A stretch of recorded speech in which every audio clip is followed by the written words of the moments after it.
ರಾಜ್ಯದಲ್ಲಿ ಕಾಂಗ್ರೆಸ್ ಕುರ್ಚಿ ಗಟ್ಟಿಯಾಗಿದೆ. ಆದರೆ ಪಟ್ಟಕ್ಕಾಗಿ ನಡೀತಾ ಇರುವಂತಹ ಪೈಪೋಟಿಯೇ ಸಿಎಂ ಕುರ್ಚಿಯನ್ನ ಅಲ್ಲಾಡಿಸ್ತಾ ಇದೆ. ಇದು ಗ್ಯಾರಂಟಿ ಸರ್ಕಾರ ಪತನಕ್ಕೆ ಕಾರಣವಾಗಬಹುದು ಅನ್ನುವಂತಹ ಚರ್ಚೆ ಶುರುವಾಗಿದೆ. ಈ ಮಧ್ಯೆ ಕಮಲ ಪಡೆಗೆ ಕರಗತವಾಗಿರುವಂತಹ ಆಪರೇಷನ್ ಸ್ಟಾರ್ಟ್ ಆಗಬಹುದಾ ಅನ್ನುವಂತಹ ಪ್ರಶ್ನೆ ಮೂಡಿದೆ. ಆದರೆ ಬಿಜೆಪಿ ಪಾಳ್ಯಕ್ಕೆ ಹಿಂಬಾಗಿಲ ರಾಜಕಾರಣ ಇಷ್ಟ ಇಲ್ಲ ಅನ್ನುವಂಥ ಮಾತು ಮಾರ್ಧನಿಸಿದೆ. ಜನರಿಂದ ಬಹುಮತವನ್ನ ಪಡೆದು ಸರ್ಕಾರವನ್ನ ರಚನೆ ಮಾಡುವುದಾಗಿ ಕೇಸರಿ ಪಡೆ ಸಾರಿದೆ.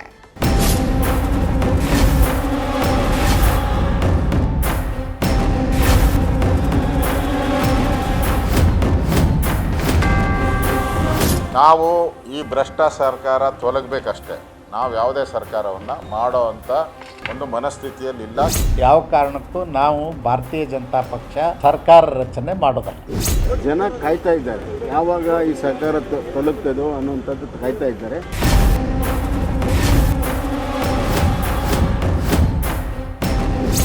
ರಾಜ್ಯ ಕಾಂಗ್ರೆಸ್ನಲ್ಲಿ ಕುರ್ಚಿ ಕಿತ್ತಾಟ ನೋಡ್ತಾ ಇದ್ರೆ ಎರಡು ಬೆಕ್ಕುಗಳು ಬೆಣ್ಣೆಯಾಗಿ ಕಿತ್ತಾಡ್ತಾ ಎಲ್ಲಾ ಬೆಣ್ಣೆಯನ್ನ ಮಂಗನ ಹೊಟ್ಟೆಗೆ ಹಾಕಿದ ಕಥೆ ನೆನಪಾಗ್ತಾ ಇದೆ.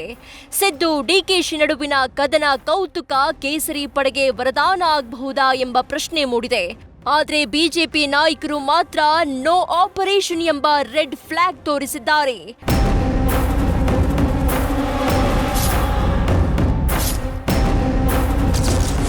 ಕೈ ರೆಬಲ್ ಶಾಸಕರ ಜೊತೆ ನಾವು ಸರ್ಕಾರ ಮಾಡಲ್ಲ. ಆಪರೇಷನ್ ಕಮಲದ ಬಗ್ಗೆ ಅಶೋಕ್ ಅಚ್ಚರಿ ಮಾತು. ಬಿಜೆಪಿಗೆ ಆಪರೇಷನ್ ಅನ್ನೋದು ಹೊಸತೇನಲ್ಲ. ಸುಭೀಕ್ಷ ಸರ್ಕಾರಗಳನ್ನೇ ಕೆಡವಿ ತಮ್ಮ ಸರ್ಕಾರ ರಚನೆ ಮಾಡಿರೋದು ಗೊತ್ತಿಲ್ಲದ ಸಂಗತಿ ಏನಲ್ಲ. ಆದ್ರೆ 2019ರಲ್ಲಿ ತುಳಿದಿದ್ದ ಹಾದಿಯನ್ನೇ ಕಮಲ ಪಡೆ ಮರೆತಂತೆ ಮಾತನಾಡ್ತಾ ಇದೆ. ಆಪರೇಷನ್ ಕಮಲದ ಬಗ್ಗೆ ವಿಪಕ್ಷ ನಾಯಕ ಆರ್ ಅಶೋಕ್ ಸ್ಫೋಟಕ ಹೇಳಿಕೆ ನೀಡಿದ್ದಾರೆ. ಕಾಂಗ್ರೆಸ್ ರೆಬಲ್ ಶಾಸಕರ ಜೊತೆ ನಾವು ಸರ್ಕಾರ ರಚನೆ ಮಾಡಲ್ಲ ಎನ್ನುತ್ತಾ ಆಪರೇಷನ್ ಕಮಲಕ್ಕೆ ನೋ ಎಂದಿದ್ದಾರೆ. ನಾವು ಈ ಭ್ರಷ್ಟ ಸರ್ಕಾರ ತೊಲಗಬೇಕಷ್ಟೇ. ನಾವು ಯಾವುದೇ ಸರ್ಕಾರವನ್ನು ಮಾಡೋ ಅಂಥ ಒಂದು ಮನಸ್ಥಿತಿಯಲ್ಲಿಲ್ಲ. ಕೇಂದ್ರದವರು ಅದೇ ಮನಸ್ಥಿತಿಯಲ್ಲಿ ಇದ್ದಾರೆ. ನಾವು ಯಾವುದು ಸರ್ಕಾರ ಮಾಡಲ್ಲ. ನಮಗೆ ಮತ್ತೆ ಚುನಾವಣೆಗೆ ಹೋಗಬೇಕು. ಚುನಾವಣೆಯಲ್ಲಿ ಜನರ ಮ್ಯಾಂಡೇಟ್ ತೆಗೆದುಕೊಳ್ಬೇಕು. ಅಷ್ಟೇ, ಜನರ ಮ್ಯಾಂಡೇಟ್ಗೆ ಹೋಗ್ತೀರಿ ನಾವು ಮತ್ತು JDS ಮುಂದೆ ಬರುವಂಥ ಚುನಾವಣೆಗಳಿಗೆ ಒಟ್ಟಾಗಿ ಹೋಗ್ತೀರಿ. ಕರ್ನಾಟಕದಲ್ಲಿ 170 ಯಾವ ರೀತಿ ಬಿಹಾರದಲ್ಲಿ ಬಂತು, ಯಾವ ರೀತಿ ಆಂಧ್ರ ಪ್ರದೇಶದಲ್ಲಿ ಚುನಾವಣೆ ಆದಾಗ ರಿಸಲ್ಟ್ ಬಂತು, ಸೇಮ್ ರಿಸಲ್ಟ್. ನಾನಿವತ್ತು ನನ್ನ ಜ್ಯೋತಿಷ್ಯ ಅಂತ ಹೇಳೋರಲ್ಲ DK ಶಿವಕುಮಾರ್, ಇವತ್ತು ನಾನು ಜ್ಯೋತಿಷ್ಯ ಹೇಳ್ತಾ ಇದ್ದೀನಿ.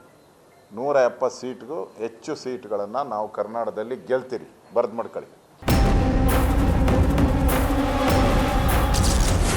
ನಾವು ಸರ್ಕಾರ ರಚಿಸೋದಿಲ್ಲ ಎಂದ ಕಾರಜೋಳ, ಗೆದ್ದು ಅಧಿಕಾರಕ್ಕೆ ಬರ್ತೇವೆ ಎಂದ ಬೊಮ್ಮಾಯಿ. ಇಬ್ಬರ ಗುದ್ದಾಟದಲ್ಲಿ ಮೂರನೆಯವರಾಗಿ ಬಿಜೆಪಿ ಲಾಭ ಮಾಡಿಕೊಳ್ಳುತ್ತಾ ಎಂಬ ಮಾತಿಗೆ ಕೇಸರಿ ಪಡೆ ಅಪಸ್ವರ ಹಾಡಿದೆ. ನಾವು ಸರ್ಕಾರ ರಚಿಸಲ್ಲ ಅಂತ ವಿಪಕ್ಷ ನಾಯಕರ ಮಾತಿಗೆ ಸಂಸದ ಗೋವಿಂದ ಕಾರಜೋಳ ಧ್ವನಿಗೂಡಿಸಿದ್ದಾರೆ. ಮುಂದಿನ ದಿನಗಳಲ್ಲಿ ಬಿಹಾರದಂತೆ ದೊಡ್ಡ ಗೆಲುವನ್ನ ಸಾಧಿಸಿ ನಾವು ಅಧಿಕಾರಕ್ಕೆ ಬರ್ತೇವೆ ಅಂತ ಸಂಸದ ಬಸವರಾಜ ಬೊಮ್ಮಾಯಿ ವಿಶ್ವಾಸ ವ್ಯಕ್ತಪಡಿಸಿದ್ದಾರೆ. ನಾವು ಒಂದು ಭಾಳ ಸ್ಪಷ್ಟವಾಗಿ ಹೇಳ್ತೀನಿ, ನಾವು ಸರ್ಕಾರ ರಚನೆ ಮಾಡೋದಲ್ಲ. ಯಾವ ಕಾರಣಕ್ಕೂ ನಾವು ಭಾರತೀಯ ಜನತಾ ಪಕ್ಷ ಸರ್ಕಾರ ರಚನೆ ಮಾಡೋದಲ್ಲ. ಇದ್ರಾಗ ಲಾಭ ನಷ್ಟ ಪ್ರಶ್ನೆನೇ ಇಲ್ಲ. ಜನ ಕಾಯ್ತಾ ಇದ್ದಾರೆ, ಯಾವಾಗ ಈ ಸರ್ಕಾರ ತೊಲಗ್ತದೋ ಅನ್ನುವಂಥದ್ದು ಕಾಯ್ತಾ ಇದ್ದಾರೆ. ಖಂಡಿತವಾಗೂ ಮುಂದಿನ ಚುನಾವಣೆಯಲ್ಲಿ BJP ದೊಡ್ಡ ಬಿಹಾರ ಮಾದರಿಯಲ್ಲಿ ದೊಡ್ಡ ಪ್ರಮಾಣದಲ್ಲಿ ನಾವು ಸರ್ಕಾರವನ್ನು ಮಾಡ್ತೀವಿ. 50 ನಂಬರ್ ತೋರಿಸಿದ್ರೆ ಡಿಕೆಶಿನ ಸಿಎಂ ಮಾಡ್ತೀವಿ. 2019ರಲ್ಲಿ ಸರ್ಕಾರ ಬೀಳಿಸಿದ್ದೇ ಡಿಕೆ ಎಂದ ರಮೇಶ್. 2019ರಲ್ಲಿ ನಡೆದಿದ್ದ ಕ್ಷಿಪ್ರ ರಾಜಕೀಯ ಕ್ರಾಂತಿಯ ರೂವಾರಿ ಮಾಜಿ ಸಚಿವ ರಮೇಶ್ ಜಾರಕಿಹೊಳಿ ಇದೀಗ ಆಪರೇಷನ್ ಕಮಲದ ಸದ್ದಿನ ಮಧ್ಯೆ ಡಿಕೆಶಿಗೆ ಬಿಗ್ ಆಫರ್ ಕೊಟ್ಟಿದ್ದಾರೆ. 50 ಶಾಸಕರ ಬಲ ತೋರಿಸಿದ್ರೆ ಅವರನ್ನೇ ಸಿಎಂ ಮಾಡ್ತೀವಿ ಎಂಬ ಹೇಳಿಕೆ ನೀಡಿದ್ದಾರೆ. ಜೊತೆಗೆ ಮೈತ್ರಿ ಸರ್ಕಾರದ ಪತನಕ್ಕೆ ಡಿಕೆ ಶಿವಕುಮಾರ್ ಕಾರಣ ಅನ್ನೋದನ್ನ ಬೆಳಗಾವಿ ಸಾಹುಕಾರ್ ಮತ್ತೆ ಒತ್ತಿ ಹೇಳಿದ್ದಾರೆ. ಸುಮ್ಮ ಟಿವಿಯಲ್ಲಿ 51 ವರ್ಷ ಇವತ್ತೇ ಚೀಫ್ ಮಾಡೋಣ 51 ತೋರಿಸಿಲ್ಲ ಸಾಧ್ಯ ಇಲ್ಲ 51 ನನಗೆ ಗೊತ್ತಿಲ್ಲ ಅವ್ರ ಪಕ್ಷ ಅಂದ್ರೆ ನೋಡಿ ನೀವು ಚರ್ಚೆ ಮಾಡೋದು ಖಾಸಗಿಯಾಗಿ ಫ್ರೆಂಡ್ಸ್ ಚರ್ಚೆ ಮಾಡೋದು ನಮ್ಮ ಡ್ಯೂಟಿ ಅಲ್ಲ ಅದು.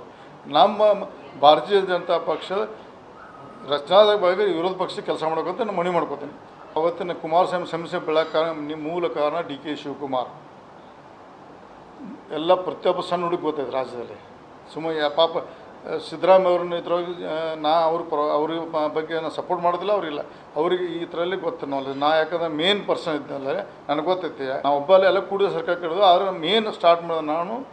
ಆವಾಗ ಈಗಿನ ಮುಖ್ಯಮಂತ್ರಿ ಸಿದ್ದರಾಮಯ್ಯಗೆ ಆಪರೇಷನ್ ಸಂಬಂಧ ಇಲ್ಲ. ಬಿಜೆಪಿ ನಾಯಕರೇನೋ ಆಪರೇಷನ್ ಕಮಲಕ್ಕೆ ರೆಡ್ ಫ್ಲಾಗ್ ತೋರಿಸುತ್ತಿದ್ದಾರೆ. ಆದರೆ ರಾಜಕೀಯದಲ್ಲಿ ಯಾರು ಸನ್ಯಾಸಿಗಳಲ್ಲ. ಬಯಸದೆ ಸರ್ಕಾರ ರಚನೆಯ ಭಾಗ್ಯ ಮನೆ ಬಾಗಿಲಿಗೆ ಬಂದ್ರೆ ಕೇಸರಿ ಪಡೆ ಕಾಲಲ್ಲಿ ಒದೆಯೋದುಂಟ. ಸ್ವಾಗತ ಕೋರಿ ಪಟ್ಟ ಅಲಂಕರಿಸೋದು ನಿಶ್ಚಿತ. ಆದರೆ ಕಾಂಗ್ರೆಸ್ ಪಾಳೆಯ ಇದಕ್ಕೆ ದಾರಿ ಮಾಡಿಕೊಡಬೇಕಷ್ಟೇ. Madhusudan, political bureau, news first. News first ನಿರ್ಭೀತಿಯಿಂದ ನಿಮ್ಮ ಪರವಾಗಿ.